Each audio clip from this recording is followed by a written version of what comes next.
Hi, my name is Stella. I was once told to smile more, speak less, and never embarrass the family. But one evening, at a high-end restaurant, my father-in-law threw a steaming dumpling at my face and called me low class. No one said a word, not even my husband. They all just sat there. That night, I wiped my own face, stood up, and left quietly. But 30 minutes later, they were the ones on their knees, crying, begging. You ever wonder what makes a woman finally stop swallowing her pride and start documenting everything? What happens when silence becomes strategy? My father-in-law threw a hot dumpling straight at my face in a high-end restaurant, calling me low class. 30 minutes later, my husband's entire family was on their knees, crying and begging. But this was how it started. We were barely 10 steps into the lobby when Alden leaned in and whispered, "Please don't make tonight about you." I blinked, then forced a smile. My navy dress, pressed and clean, suddenly felt too plain. The soft pearl studs I'd inherited from my mother suddenly felt like costume jewelry. The restaurant was perched high above downtown Austin, all glass and steel, dim chandeliers, and hushed voices. Our reservation had been under Vernon's name, of course. We were celebrating his latest real estate acquisition, a building he'd bought with money that wasn't entirely his. Vernon and Malis were already seated when we arrived. Vernon looked like he owned the room. He always did, gray hair swept back like a news anchor, cufflinks that probably had their own security detail. Malis gave me that smile she reserved for people beneath her, soft, contained, and completely devoid of warmth. "Stella," she said, tilting her head, "you look so comfortable." I nodded, pretending to adjust the hem of my dress. "Did you park yourself?" Vernon asked Alden, ignoring me. "You know they have valet here." "It's not a strip mall." Alden mumbled something about traffic. I sat down slowly. Every inch of my skin knew I didn't belong, not in their eyes. The server arrived with the first round of appetizers. Vernon didn't even glance at the menu. "Bring the chef's selections," he said with a wave. "None of that fusion nonsense." The rest of the table chuckled. I offered a polite smile, folding my hands in my lap. As dishes arrived, so did the barbed comments. Vernon made a jab about my hometown.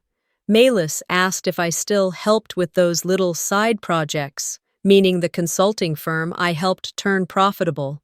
One of Alden's cousins, who had too many veneers and not enough tact, said, "So what exactly do you do, Stella? I mean, besides Alden?" I should have said something then. I should have stood up, but I just sipped my water and looked away. The tension started to pulse between my temples when Vernon reached for his phone and began showing off photos of his latest development. And I tried to focus on my plate, a perfect little dumpling steaming slightly. I didn't say a word until Vernon misstated a key market trend. I gently corrected him, quoting the current interest rates. His eyes snapped toward me like I'd insulted his ancestors.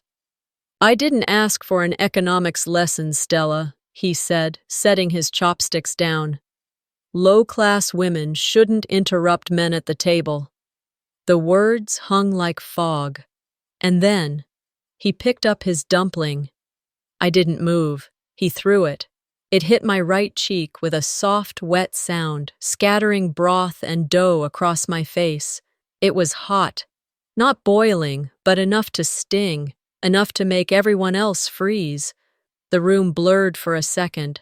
I heard a gasp, maybe the server, maybe me.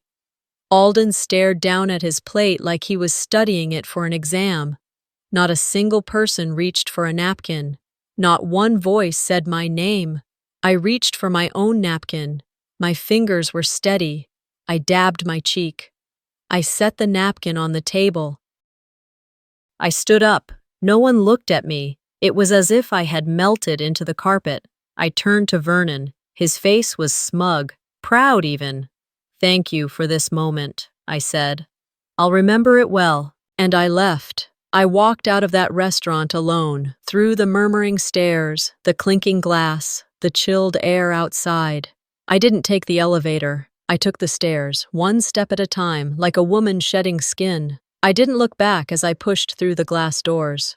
The warmth of the restaurant gave way to the crisp Texas night, where the sharp air met the sting still lingering on my cheek. The slap of my heels against the pavement echoed louder than the last 30 minutes of that dinner. I barely made it 10 feet from the entrance when I heard Alden behind me, calling my name like a child who'd dropped something valuable. "Stella, wait, please." He jogged to catch up, his leather soles tapping the concrete in too much rhythm for the situation. I didn't stop walking until he reached me. Even then, I didn't turn fully toward him. I just tilted my chin slightly, giving him room to speak. "You didn't have to do that," he said, breath heavy, eyes darting. I blinked. "Do what, exactly? Get hit in the face with dinner?" He hesitated, lips parting, then closing. "You shouldn't have corrected him. You know how he gets." My breath caught, somewhere between a laugh and a gasp. "So that's what this is? I asked for it?" "I didn't say that. I'm just saying. It escalated because you pushed him." "No," I said, my voice low and cold. "It escalated because he's a bully and you—" I stopped myself. "You watched it happen and did nothing. That's who you are." He rubbed the back of his neck like it ached. "I didn't want to make it worse." "You didn't want to make it uncomfortable for them," I corrected. "Not for me." He didn't argue. The parking lot was mostly empty now.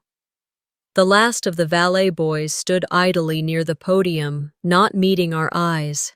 A single sedan pulled out of its space and disappeared into the night. I turned to walk toward my car, but a flash from inside the restaurant caught my attention. Through the tall windows, I saw Vernon laughing with someone at another table. Malis was sipping her tea, perfectly composed, like nothing had happened. And then, it came back to me, not just the sting of broth and dough, but what followed right after. A moment so sharp, I'd buried it in the immediacy of getting out. As I'd stood up, reaching for my napkin, my own napkin, since no one offered theirs, Malis had leaned in just far enough that only I could hear her. "If you tell anyone about this, especially the press," she murmured, her tones syrupy and sweet, "we'll bury you." Quietly. She'd smiled as she said it, not out of cruelty, but calculation. She wanted me to feel small, replaceable, unwelcome, and unheard. She wanted to be the last word in the room, and in my story. Back in the car, I sat for a moment, hands on the steering wheel, keys still in my purse. I didn't cry, I didn't rage, I just sat in the cold silence. They didn't just humiliate me, they erased me. And they expected me to accept it, like a dog who should know better than to bite the hand that throws scraps. But I wasn't a pet, and I certainly wasn't a secret. Driving home, I passed familiar corners and coffee shops, the mundane landscape of my life. Everything looked the same, but nothing felt like it did an hour ago. The woman who walked into that restaurant had been trying to belong, to be pleasant, to survive quietly. The one who walked out, she'd already started rewriting the ending. Inside the house, I slipped off my shoes and went straight to the bathroom. The tiles were cold, the room too quiet. I stared at myself in the mirror, the remnants of sauce still clinging to the edge of my jawline. And that's when I realized, this silence, they'd counted on it. This silence was their oldest trick, not the yelling, not the insults, but the expectation that I would do what I'd always done, swallow it. Instead, I reached for my phone, not to call anyone. I opened voice memos. I hit record. "You want silence?" I said aloud, not quite whispering, not quite shaking. I'll give you a record. I stayed there a while, on the edge of the tub, lights off, still in that navy dress that now felt like a costume from a life I didn't ask to audition for. The silence in the house was loud in a different way, hollow, unkind, like a vacuum after a scream. My makeup had started to crack around the edges. I hadn't even bothered to look in the mirror since I got home. What for? So I could measure the dried sauce and shame side by side. I leaned back against the tiled wall and closed my eyes. But Vernon's voice kept replaying, "Low-class women shouldn't interrupt men," as if saying it loud enough in front of others made it acceptable, as if humiliation only mattered when it was shouted, not when it was flung, hot and oily, across a face. And then, out of nowhere, another voice floated up from memory. My mother's. "When they don't clap for you," she used to say, "don't dance harder, walk off the stage." I hadn't thought about that phrase in years. Maybe I'd dismissed it when she first said it, thinking it was just another of her soft-spoken one-liners. But tonight it landed differently. She had known this world, the polished tables, the forced smiles, the women who swallowed entire meals of resentment while smiling wide enough to crack their own jawbones. She had danced longer than I ever should have. She'd tried to prove she was enough for my father's family, for their expectations, for the unspoken rules. And in the end, she died, still hoping they'd thank her for staying quiet. I wasn't going to die that way. Just as I was pulling myself up from the floor, my phone buzzed on the counter. The screen lit up with a number I didn't recognize. Just 10 digits. No name. I hesitated. Part of me thought maybe it was someone from Alden's family, calling to warn me off. Or maybe Alden himself, trying to wrap a bandage around what he didn't even acknowledge as a wound. But something made me unlock the phone and read the message. "I work at the restaurant. I saw everything. I filmed it. It's safe. If you ever need help, I'm here." Attached was a video. I stared at the screen. My thumb hovered. It took me almost a full minute before I finally tapped the clip. It started mid-conversation, shaky but clear enough. Vernon's voice, my correction, the pause, then the moment, the dumpling, the contact. And right at the end, faintly, Melis's voice, so quiet, but just audible enough. "If you tell anyone about this, especially the press, we'll bury you." I didn't blink. I didn't cry. I didn't even breathe. I watched it again, and again. 5 times in total. With each playback, I felt something unravel and reset inside me, like a loose thread finally pulled free from the seam of a jacket that never fit me right in the first place. I whispered, "Thank you." Then, louder this time, "I'm not crazy." "It really happened," I replied to the number. "Thank you, I may need that." And I meant it. Suddenly, I wasn't alone in the memory. I had evidence.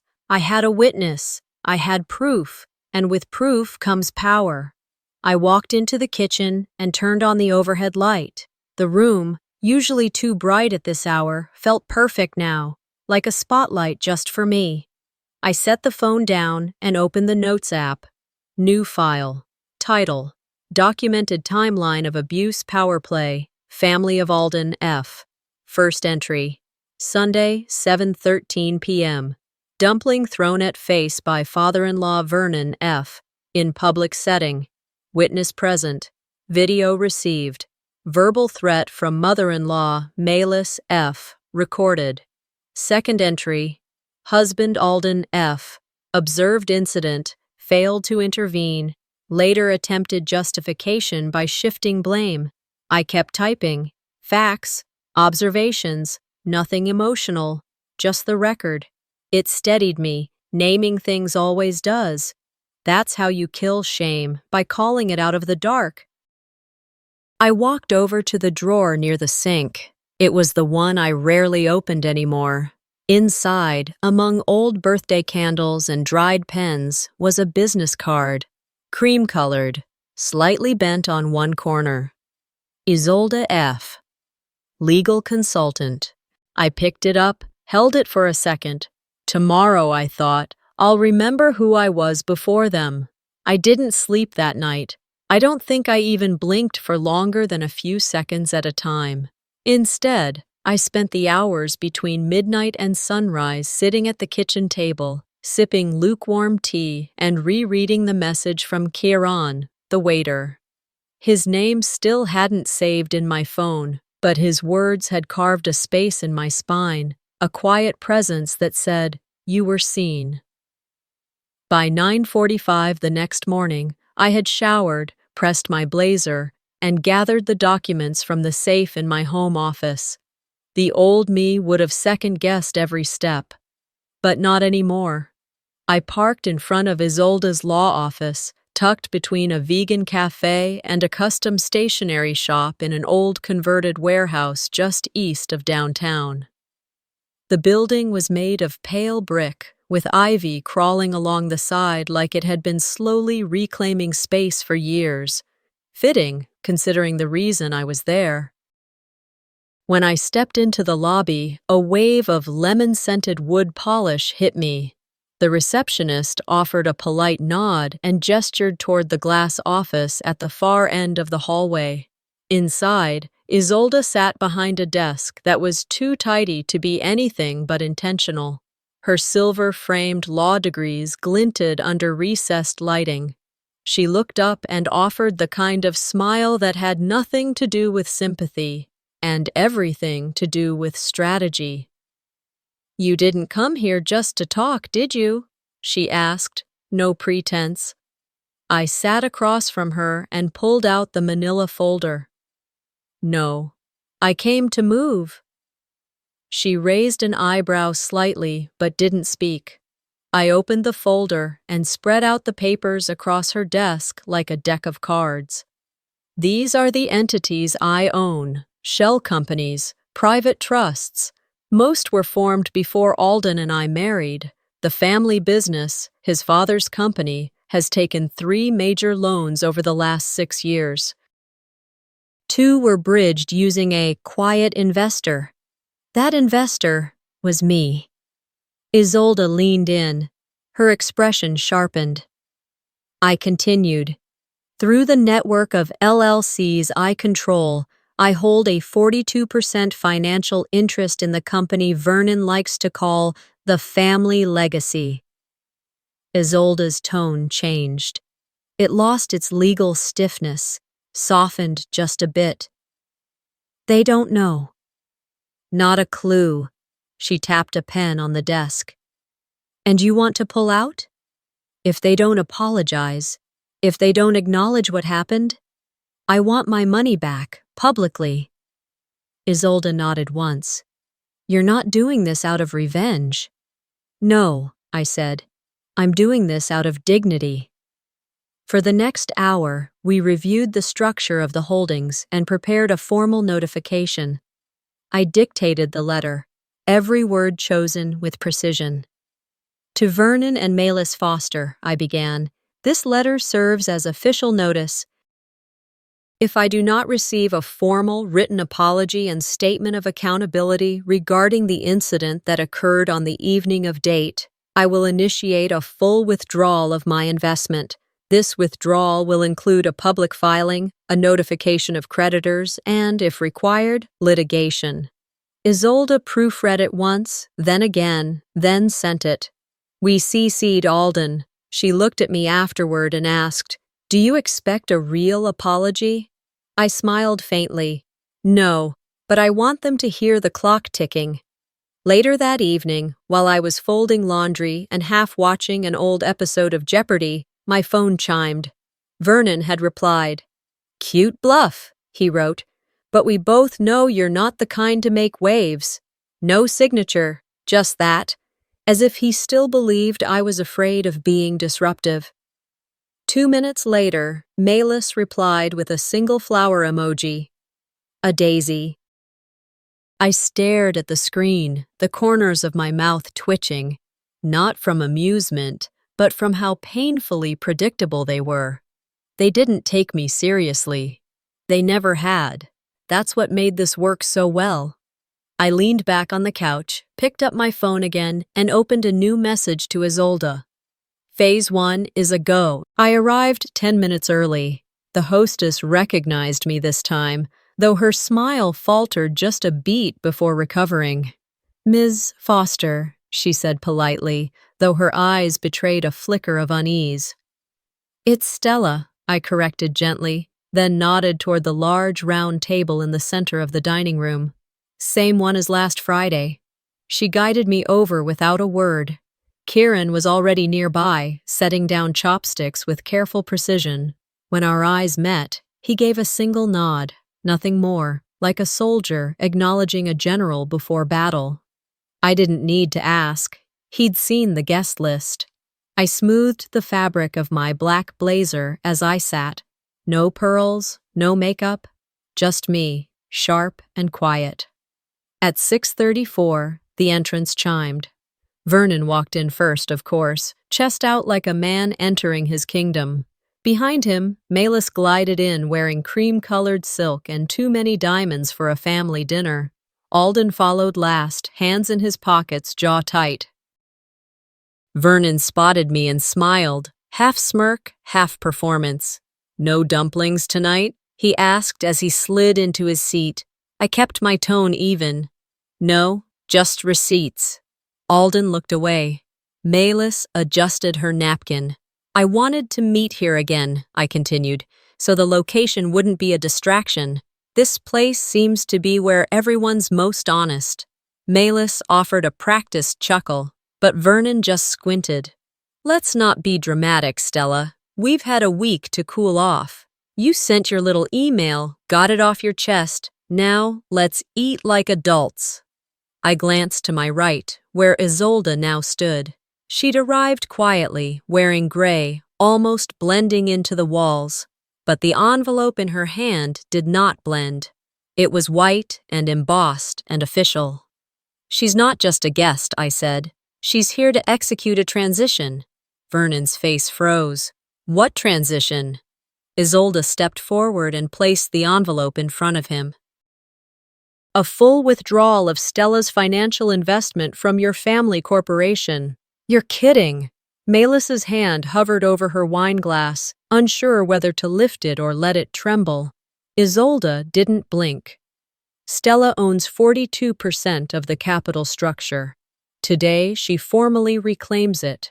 Vernon laughed, a harsh sound that bounced too loudly off the restaurant walls. "You've lost your mind. This is emotional, irrational." I looked him dead in the eye. "Emotion didn't fund your third property in San Antonio. I did, via LRS Holdings. Look it up." Alden whispered something I couldn't hear, probably one of his signature lines.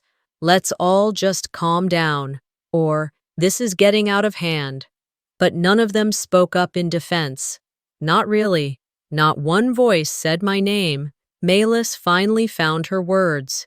"You're overreacting. We were willing to move past it." "I'm not," I replied. She stiffened. "This will ruin the family." "No," I said, calm as still water.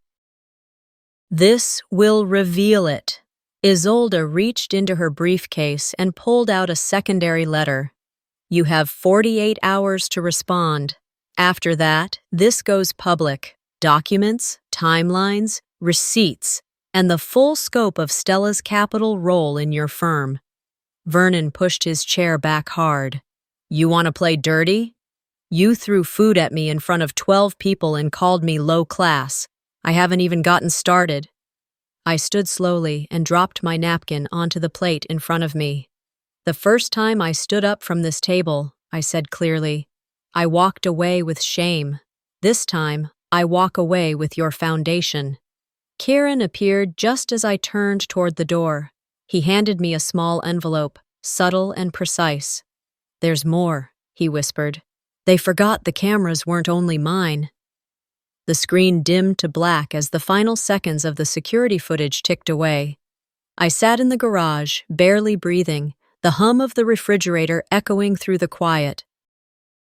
My hands, folded on my lap, didn't tremble, not anymore. I had everything I needed now. 2 days later, Sunday morning arrived like a verdict. The air had turned sharp with the first sign of Texas winter, that brittle chill that makes you second-guess your outfit the moment you step outside. But I didn't hesitate. Standing in front of the mirror next to the garage door, I rehearsed my statement one last time. No makeup, hair tied back, slate gray coat. I didn't need embellishments. I needed clarity. I needed truth. You assaulted me, in public, and now I'm answering you, with the law. The words came easy now. They didn't catch in my throat. They didn't need permission. By mid-morning, I met Isolde in front of the Travis County Courthouse. She handed me a stainless steel travel mug without a word. Chamomile. I took it like a shield.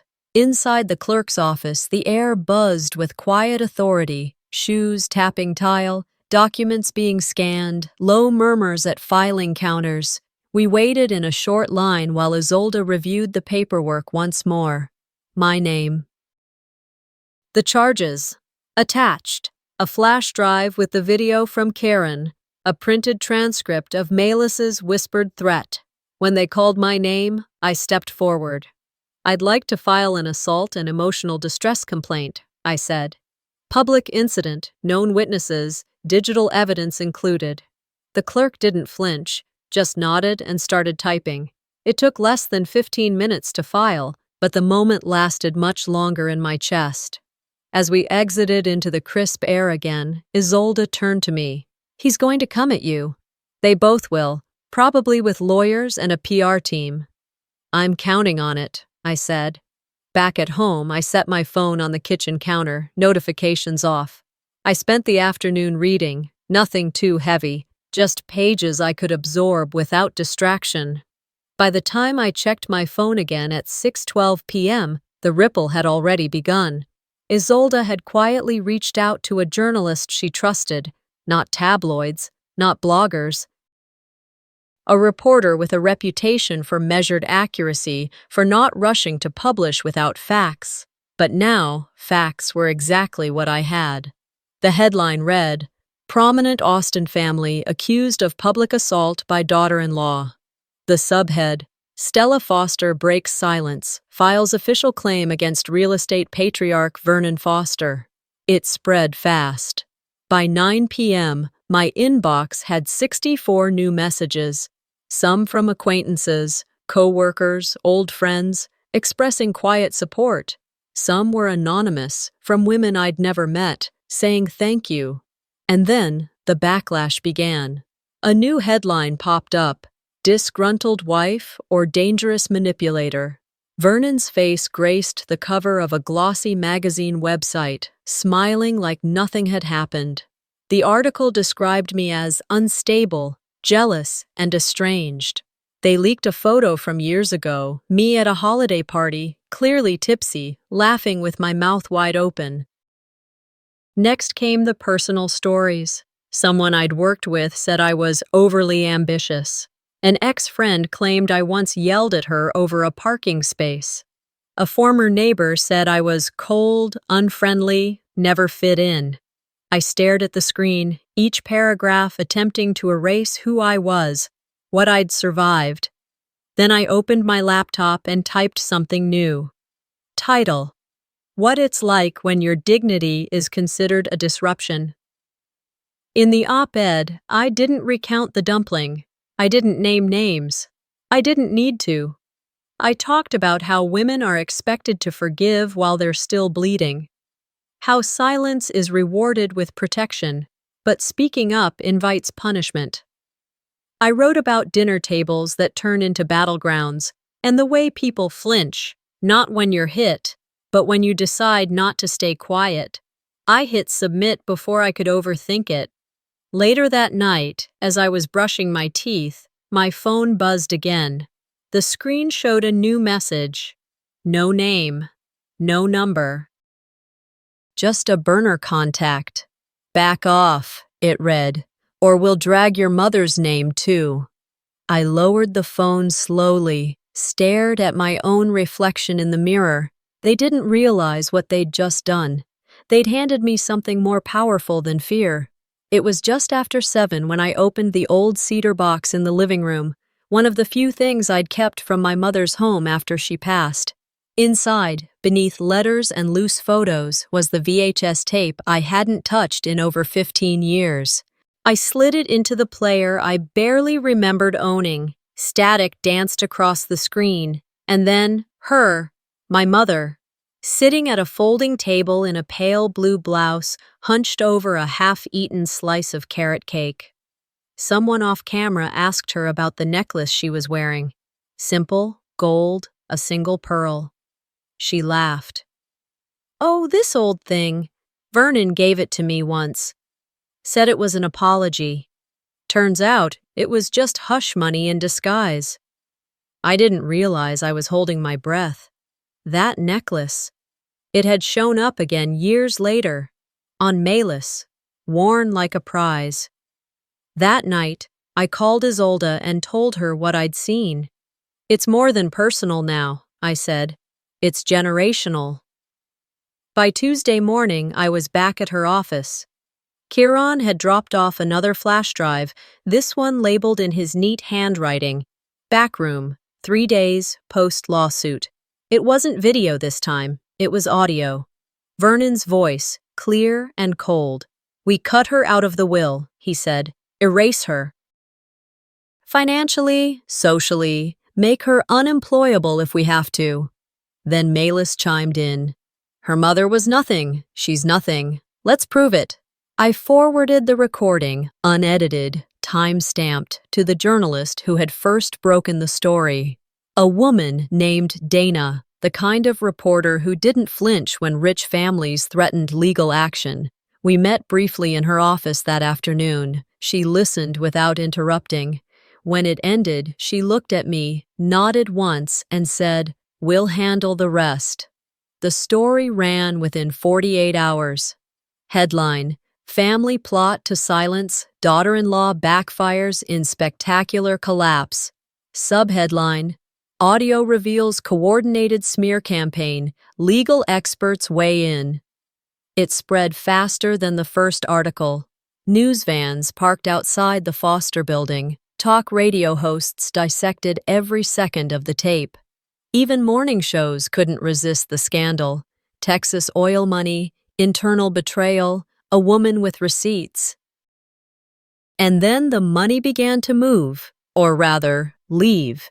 3 of their biggest investors announced their withdrawal within hours. Partnership deals vanished. Their bank, once friendly and flexible, sent a formal notice. Debt review pending. And behind it all, quiet as a thunderstorm in the distance, was my full divestment, finalized in black and white. Isolde sent a courier to Vernon's office. Inside the envelope, closure of all financial obligations from my LLCs, accompanied by a spreadsheet outlining which of his properties had my name, quietly, tied to their deeds. By Friday morning, the Foster name was no longer on the top list of Texas real estate powerhouses. It was a cautionary tale. I sat on the porch that evening, hot coffee in hand, legs tucked under me. The headlines kept coming, so did the calls I didn't answer. And then, just after sunset, headlights flared against my gate. Alden. I didn't get up. He buzzed once, twice, then the intercom crackled. "Stella." "It's me." I stood and pressed the button. "I know who you are." Silence. Then, "I didn't know it would go this far." I exhaled slowly. "You never knew anything, Alden, because you never looked. Not at me, not at your father, not even at yourself." He didn't respond. I turned off the intercom. Back inside, I refreshed the news page. One line, bold and centered, stood out. Sources confirm Mrs. Stella F. is preparing for a televised interview. The studio lights weren't as harsh as I expected. They were warm, diffused, designed not to blind, but to soften. Still, I blinked twice before I sat on the stool and adjusted the microphone on my lapel. My palms rested flat against my thighs. No rings, no trembling. The producer leaned toward me and asked, "You sure you want to say this on camera?" I looked past her toward the empty chairs, the lens waiting patiently, the clock ticking above the door. "It's not for them," I said. "It's for me." The interview wasn't scripted. I hadn't wanted one of those setups with prepared questions and pre-cleared answers. This needed to be human, raw, honest. They started rolling. "I'm not here to rehash what you've already seen online," I began. "You've read headlines, heard audio, watched edited clips of private moments, but that's not what this is about." I paused, drew a breath, and let the silence speak for a second before I continued.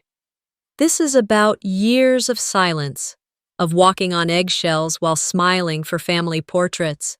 It's about every woman who's ever been told to lower her voice, dress better, be less emotional, while sitting in a room full of people who break things and call it leadership." I didn't talk about the dumpling. I didn't need to. It had become a symbol all on its own. "I stayed quiet because I thought I had something to lose," I said toward the camera. But somewhere along the way, I realized I was never actually part of that family. I was just convenient to it. The interview lasted 13 minutes. By the time I stepped outside, the November air had turned sharper, the wind slicing under the collar of my coat. I stood alone on the steps of the station and felt, for the first time in a long while, clean. That night, around 8, I heard the front gate buzz. I didn't need to check the monitor to know it was Alden. When I opened the door, he stood there with a bouquet of pale hydrangeas and the expression of someone who just discovered how heavy consequences can be. "We can fix this," he said quietly. I didn't know how deep it ran. I swear, I didn't know they said those things. About your mom, about the will. I wouldn't have let that happen. I stepped outside, closing the door behind me. "You were supposed to be the one person who saw me," I said. "Instead, you blinked every time it mattered." I handed him a plain envelope. He stared at it. "What's this?" "Finalized paperwork," I said. "Signed. I already filed." His lips parted like he wanted to object, to plead, but the words never came. His hands hung at his sides, flowers forgotten. I turned and walked back inside. The next morning, Isolde met me downtown. Her office had never felt so still. She slid the second copy of the divorce papers across the desk. "Everything's filed, clean, no contest." "Good," I said, signing where she pointed. She watched me for a moment. "You did this with elegance." I capped the pen slowly. "No, I did this with memory. That's stronger." Over the next few days, messages poured in. Women I'd never met emailed me. Some just said, "Thank you." Others shared long, aching paragraphs about the things they'd been told at dinner tables by people who claimed to love them. "Had Dumpling Was Enough" began trending across Texas, then beyond. It wasn't about food, it was about dismissal, disrespect. The moment that reminds you exactly where you stand in a room full of people who pretend you belong. On the third night after the interview aired, I sat alone on my couch. No wine, no television, just the hum of the dishwasher and the soft glow of the lamp beside me. My phone buzzed. A message from Kieran. "They always thought you needed their table," he wrote, "but you built your own." The hostess greeted me without hesitation this time. Her posture wasn't stiff, and she didn't glance sideways for approval. She simply led me to the same table, the one tucked near the window, overlooking downtown Austin's skyline like a quiet sentinel. I didn't need a menu. I didn't want company. I ordered hot tea, nothing else. When the cup arrived, the server placed a small square plate beside it, porcelain white, edges trimmed in gold. Engraved into the center were 4 words: "You own this now." There was no note, no explanation, but I knew it was from Kiran. I sipped the tea slowly, letting its warmth fill the spaces that used to ache. No one approached me. A few customers whispered. A waiter nodded subtly, but the restaurant no longer felt like a stage. It was just a place, and I, just a woman who'd stopped dancing for applause. That evening, once home, I opened a drawer in my bedroom I'd avoided for too long. Buried beneath a photo album and a dried corsage from a forgotten gala was a sealed envelope, handwritten in blue ink, addressed only to me. I recognized the cursive, my mother's. She must have written it before her diagnosis. Maybe she knew somehow. Maybe she didn't. But she'd sealed it with the kind of care that said, "This is for later, for when you're ready." I read the letter sitting on the floor, cross-legged like I used to in her kitchen. "Stella," it began, "I hope you never need this, but if you do, I want you to remember something. You were never meant to fit someone else's version of worthy. Don't let a table define you. You were born to build them, not beg for a seat." I folded the letter carefully, pressed it to my chest, and exhaled a breath I hadn't realized I was holding since the night of the dumpling. A week later, I drove to an investor summit just outside Houston. I was the unannounced keynote speaker. No lights, no fanfare, just my name listed at the end of the program with the words "special guest." I wore a navy dress, the same one from that dinner, this time with my mother's pearl pin over my heart. When I stepped on stage, no one clapped at first. That was fine. I hadn't come for applause. I began slowly. "Power," I said, "is not how loud you speak. It's what remains standing after your voice goes quiet." I let the silence settle, then continued. "We're told to endure, to smooth over, to keep peace even when it costs us our voice. I didn't leave because I was fragile. I left because I could no longer translate pain into silence." The room remained still, listening, really listening. When I finished, they clapped. But I didn't bow, I didn't tear up. I just stepped off the stage and walked calmly back to my seat. Later that night, parked outside my home, I sat in my car with the engine running. The headlights spilled light onto my driveway, illuminating nothing in particular, just space I now owned completely. My phone lit up with a single notification. It was Alden. The divorce had been finalized that morning. His message was short. "Too late, but I finally heard you." I didn't reply. I whispered into the stillness, "That's enough." Then I slipped on my sunglasses, shifted the car into drive, and pulled into the road, heading nowhere in particular, just forward. Sometimes walking away isn't weakness, it's wisdom. Stella didn't need revenge that screamed. She built one that whispered through legal filings, hard evidence, and calm strength. Have you ever been in a moment where silence said more than shouting ever could? If this story moved you or reminded you of someone, share your thoughts below. And don't forget to subscribe for more real-life stories that reveal what dignity looks like when it finally stands up.